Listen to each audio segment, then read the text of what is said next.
મોટાભાગના લોકો જ્યારે ડિબેટ કરવાની હોય ને, કાં તો કોઈ વસ્તુ કમ્યુનિકેટ કરવાની હોય, ત્યારે પ્રોપરલી કમ્યુનિકેટ કેમ નહીં કરી શકતા ખબર છે?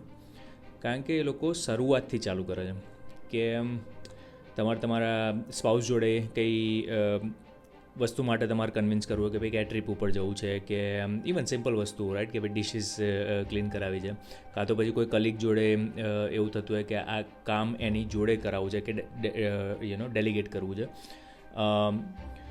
તો થાય છે શું, તમે ત્યાંથી ચાલુ કરો ને કે શું વાત કરું કે જેનાથી એ કન્ક્લુઝન જે મારે પહોંચવાનું છે એ કન્ક્લુઝન ઉપર હું પહોંચી શકું. મીન્સ કે રિવર્સમાં થિંકિંગ ચાલુ કરો કે ભાઈ મારે આ વસ્તુ સામેવાળા જોડે કરાવી છે, કાં તો આ વસ્તુ સામેવાળાને કન્વિન્સ કરવી છે કે આ મેસેજ ડિલિવર કરવો છે.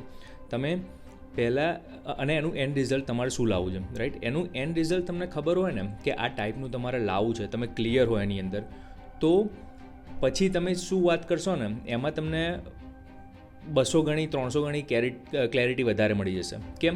કારણ કે હવે તમને ખબર છે કે કઈ દિશામાં જવાનું છે.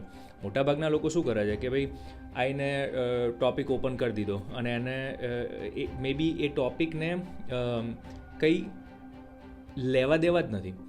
ફોર એક્ઝામ્પલ કે આપણે બહાર જવાનું એક્ઝામ્પલ લીધું, રાઈટ, કે ભાઈ ક્યાંક ટ્રીપ ઉપર આપણે જવું છે, કે ભાઈ સિંગાપુર જવું છે અઠવાડિયા માટે.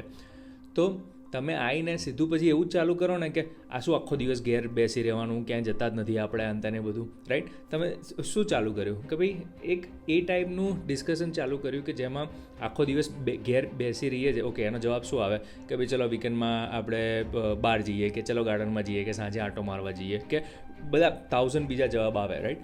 પણ તમે ત્યાંથી જો ચાલુ કરો તો હવે જ્યાં પહોંચવાનું છે અઠવાડિયું સિંગાપુર જવાનું, ત્યાંથી જવાનો રસ્તો કેટલો ઝિગઝેગવાળો થાય, રાઈટ? અને ત્યાં સુધીમાં સામેવાળો એના પોઈન્ટ કંઈક મૂકે અને આપણી ડિસ્કશન કંઈક બીજી જ દિશામાં જતી રહી હોય, રાઈટ?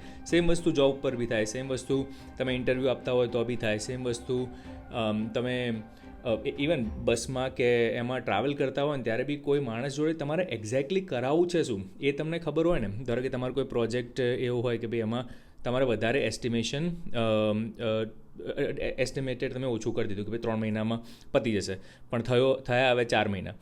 તો એ 4 મહિના તમારે વધારે માગવા છે, કાં તો વધારે રિસોર્સિસ જોઈએ છે કે વધારે માણસો એના ઉપર કામ કરે તો જલ્દી ખતમ થાય, તો એ આપણો એન્ડ ગોલ છે.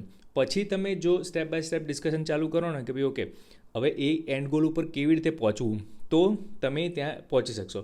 મોટાભાગના ડિસ્કશન તમે નોટિસ કર્યા હશે ને તો ગોળ થતું હોય. તમને જો થર્ડ પર્સન સાંભળતું હોય ને તો એવું થાય કે આમને પહોંચવું છે કેમ, આ વસ્તુ કયા ટૉપિક ઉપર ડિસ્કશન થઈ રહી છે. અને ઘણી બધી વાર એવું બી થાય કે ભાઈ ઇમોશન્સ ઓવરટેક કરી દે, રાઈટ? કે ભાઈ જે ફીલ કરતા હોય ને બધું બોલવાનું ચાલુ કરી દઈએ, પણ એને અને જ્યાં આપણે પહોંચવાનું છે એને કંઈ લેવા દેવા ના હોય તો શું થશે કે ત્યાં તમે નહીં જ પહોંચવાના. ઉપરથી ડિસ્કશન થશે, મે બી હીટેડ આર્ગ્યુમેન્ટ થશે, અને જે તમારે જોઈએ છે એ તો નહીં જ થવાનું, રાઈટ?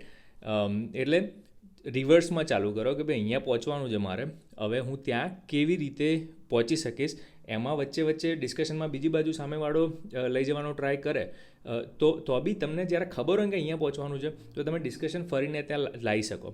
પણ જો તમે એક્ઝેક્ટ એન્ડ રિઝલ્ટ મગજમાં ના રાખો અને ગોળ વાતો કરો ને તો તમને જે જોઈએ છે નથી જ મળવાનું. એટલે મોટાભાગના ડિસ્કશનો ખાલી ઝઘડામાં કે આર્ગ્યુમેન્ટમાં થશે, પણ એના પછી કંઈ એના ઉપર ઇમ્પ્રુવમેન્ટ નહીં આવે.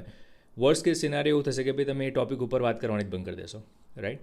એટલે સ્ટાર્ટ ફ્રોમ ધ એન્ડ અને પછી ત્યાં જવાની સ્ટ્રેટેજી તમે શોધી જ કાઢશો.